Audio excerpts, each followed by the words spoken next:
Horticulture sir మరియు secretary madam అందరూ కూడా ఇక్కడికి రావాల్సిందిగా తెలియజేయడమైంది. టీపీఆర్ఓ గారు మరియు ఎంహెచ్ఓ గారు ఇక్కడికి వేదిక వద్దకు రావాల్సిందిగా ఆహ్వానించడమైనది.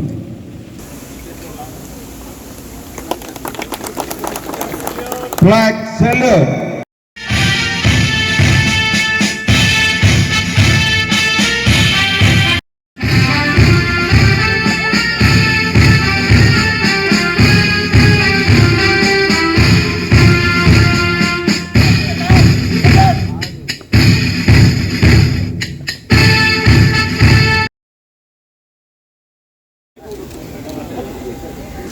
ఎస్కే నిజాముద్దీన్. అశోక్.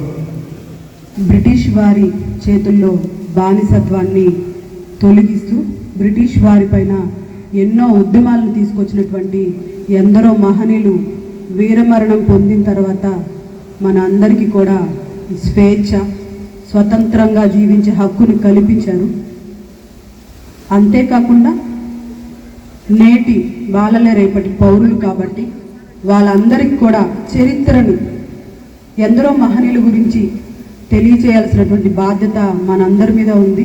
ఇప్పుడున్నటువంటి యువత అందరికీ కూడా ఆ మహనీయుల స్ఫూర్తితోటి ముందుకెళ్లే విధంగా వారి చరిత్రలను తెలిపే బాధ్యత మనందరి మీద ఉందని తెలియచేసుకుంటూ నగరపాలక సంస్థ నుండి నగర ప్రజలకు అందించాల్సినటువంటి అన్ని సౌకర్యాలని కల్పిస్తూ అభివృద్ధి బాటలో తీసుకెళ్లాల్సినటువంటి బాధ్యతగా మన నగరపాలక సంస్థ సిబ్బంది పైన, మేయర్గా నా మీద, కమిషనర్గా నందన్ గారి మీద, కార్పొరేటర్ల మీద అందరి మీద ఉందని తెలియచేసుకుంటూ ఈ 79వ స్వతంత్ర దినోత్సవ వేడుకలను జరుపుకోవడం మన నగరపాలక సంస్థ ఆ ప్రాంగణంలో అన్నది సంతోషకరం.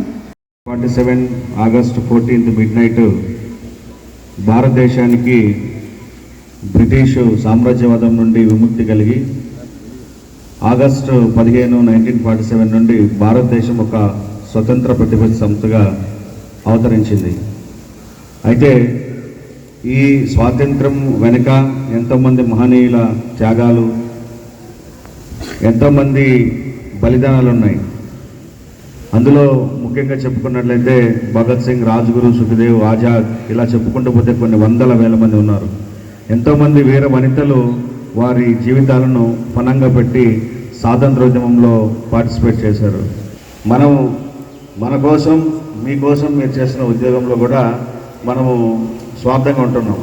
అటువంటిది మీరు ఒకసారి భగత్ సింగ్, రాజ్గురు, సుఖదేవ్ వారి జీవితాలు చూసినట్లయితే వారందరూ కూడా కేవలం 20 నుండి 25 సంవత్సరాల జీవితంలో 23 సంవత్సరాలకు ఉరికమ్మం ఎక్కినటువంటి వీరులు వారు. 23 సంవత్సరాలుగా అంతా ఈ దేశం కోసం ప్రాణాలు పణంగా పెట్టి త్యాగం చేస్తే వారు చేసిన దాంట్లో మీ ఉద్యోగం మీరు చేయడానికి, మన పని మనం చేయడానికి మనం ఏం చేస్తున్నామనేది ఒకసారి మీరు ఆత్మవిమర్శ చేసుకోండి. నెల నెల జీతాలు తీసుకోవడమే కాదు, బాధ్యతాయుతంగా పనిచేయడం కూడా, బాధ్యతాయుతంగా ఉండడం కూడా, అది కూడా మనం తెలుసుకోవాలి. సో ముఖ్యంగా కార్యాలయ సిబ్బంది కావచ్చు, సచివాలయ సిబ్బంది అందరూ కూడా. సో కాబట్టి ఈ రోజున స్వాతంత్ర్య ఉద్యమంలో పార్టిసిపేట్ చేసి